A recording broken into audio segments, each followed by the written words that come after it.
لله وإنا إليه راجعون. اللهم أجرنا في مصيبتنا هذه وأخلفنا خيرا منها. مسوراري زوان مصيبة، مسوراري زوان بلائي، domin babu abin da ke fusata Allah subhanahu wa ta'ala irin zubar da jinin ɗan adam a ban ƙasa. Wannan shine koken da mala'iku suka yi tun farar safiya lokacin da Allah zai halicci annabi Adam. wa idh qala rabbuka lil mala'ikati inni ja'ilun fil ardi khalifa qalu ataj'alu fiha man yufsidu fiha wa yasfiku ad-dima wa nahnu nusabbihu bihamdika wa nuqaddisu lak qala inni a'lamu ma la ta'lamun. Allah ya ce ka ambata lokacin da nace da mala'iku ni ne sanya halifa ne a ban ƙasa. Mala'iku suka ce za ka sanya a cikinta wanda zai dinga barna yana zubar da jina ne alhali muna tsarkace ka muna yi maka tasbihi. Allah ce na san abin da ku ba ku sani ba. Wannan karanci ne Allah ya wa dan adam ya sai gashi mun kunyata Allah subhanahu wa ta'ala muna kashe junan mu ba gaira ba dalili a wayi gari a yanka mutum 43 a jiha daya ban da sauran jihohi da ake wa mutane kisan gilla kisan ta'addanci. alƙawari muka ɗauka tsakanin mu da Allah wa iza akhadna mithaqakum la tasfikuna dima'akum wa la tukhrijuna anfusakum min diyarihim thumma aqrartum wa antum tashhadun.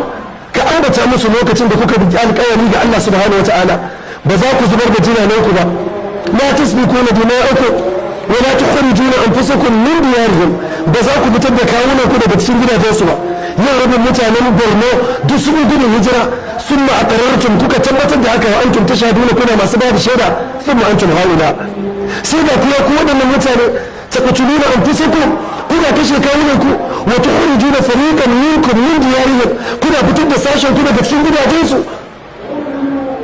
tazaharuna alayhim bil ismi wal udwan kuna bayyanar da kiyayya kuna bayyanar da zalunci kirkiri وياتوكم أسارى تفادوهم وهو محرم عليكم إخراجهم.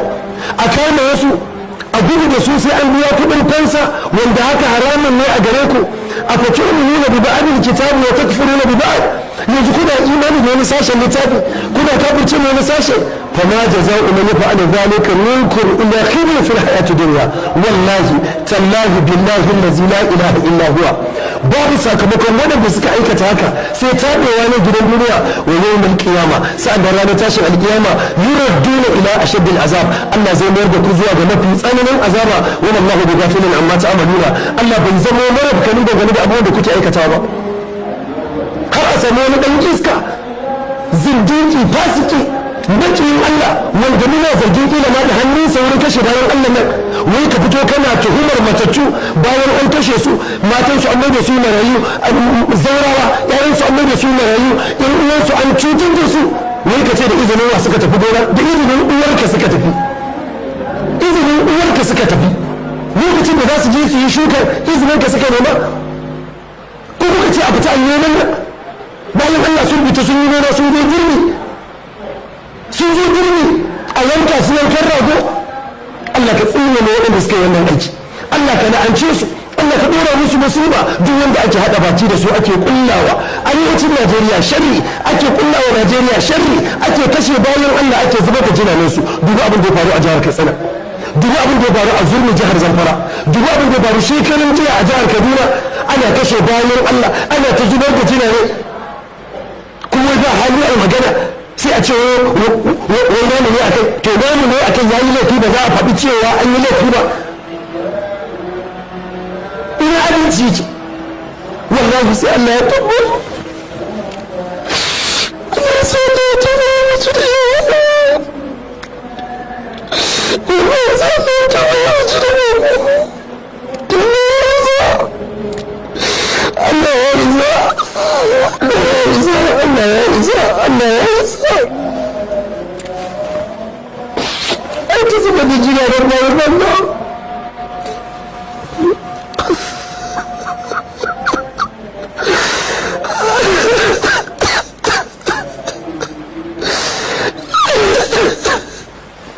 talakawa masu tsira ba mayadata masu tsira ba masu tsaro ba a jihar Katsina sun tafi kwas ɗin ASP an kwashe mutane wace irin ka samu can ciki a roba wace irin ka samu can ciki gida wa manar da Allah ya ɗora a kawunan ku wace asara ku da wa Allah na tashin alƙiyama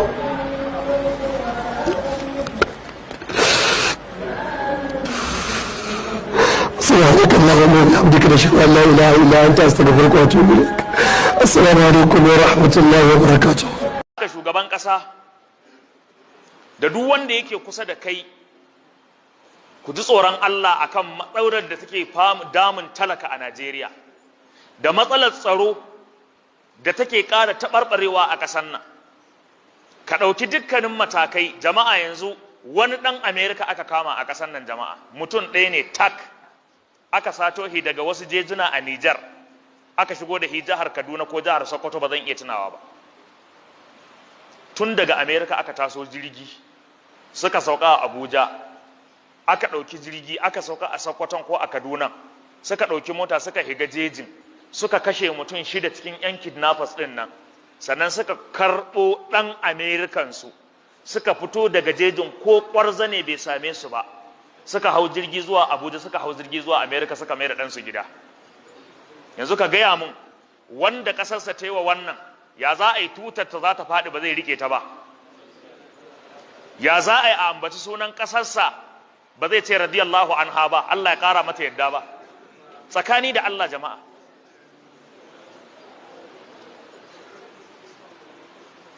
A kansa shi kaɗai an kashe kuɗin da ya fi naira miliyan 100 da wani abu tsakanin daga shigowarsu zuwa fitarsu a ƙasar.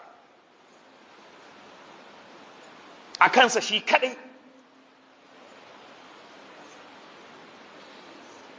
Duk wata ƙasa mai mutunci tana mutunta rayukan mutanenta. Yanzu kuna ga wanda daga cikinsu idan an masa rashi, haka ake sintiri ana masa gaisuwa, sai a yi zaman makokin kwana 5 ko kwana 10. Ana zuwa ana masa me? Ta'aziyya an masa rashi, mutum ɗaya ne ya rasu a cikin familinsa, amma za a ɗauki kwanaki ana zuwa ana ta'aziyya, ana ta ɗora mana akan Facebook da wane ne, ana zuwa wani an masa rashi an je gaishe shi, amma a kashe mutum 43 a yanka su. Amma kai ka fito wai a matsayinka na mai magana da yawun shugaban kasa kana cewa wai ai ganganci ne da rahin jin magana ya kai su cikin jejin har aka yanka su. To shikenan idan ganganci ne ya kai su aka yanka su, ko kuma wanne ganganci kuka yi da kuka bari aka yanka su? Domin ai haƙƙin kare rayukansu ba a wuyansu yake ba, a wuyanku yake a matsayinku na shugabanni.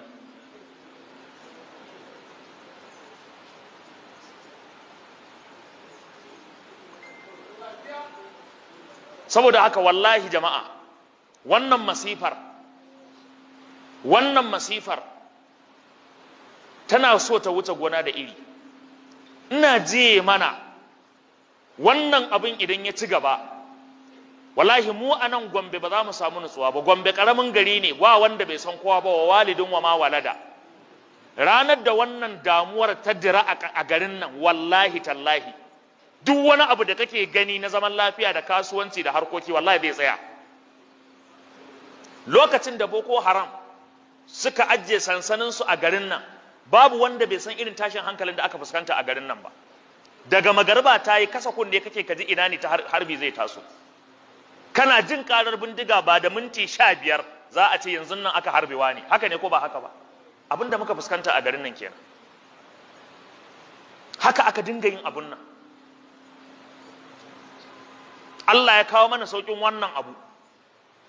To amma yanzu wannan mas'ala ta kidnappers da mas'ala ta kashe mutane tana ƙara ci kamar wutar jeji, har ta fara shigowa yankunanmu wanda suka fi kowanne yanki a ƙasar nan zaman lafiya da kwanciyar hankali, yana nema ya zo ya dira mana.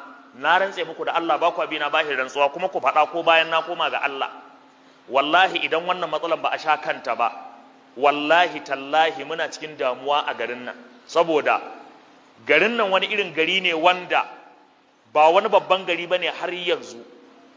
Duk wani mai kuɗi an san shi a garin nan, duk wani babban ɗan siyasa an san shi a garin nan, duk wani babban basarake an san shi a garin nan, duk wani babban malami an san shi a garin nan, duk wani wanda ake ganin kama shi zai iya sa a tatsu kuɗi an san shi a garin nan.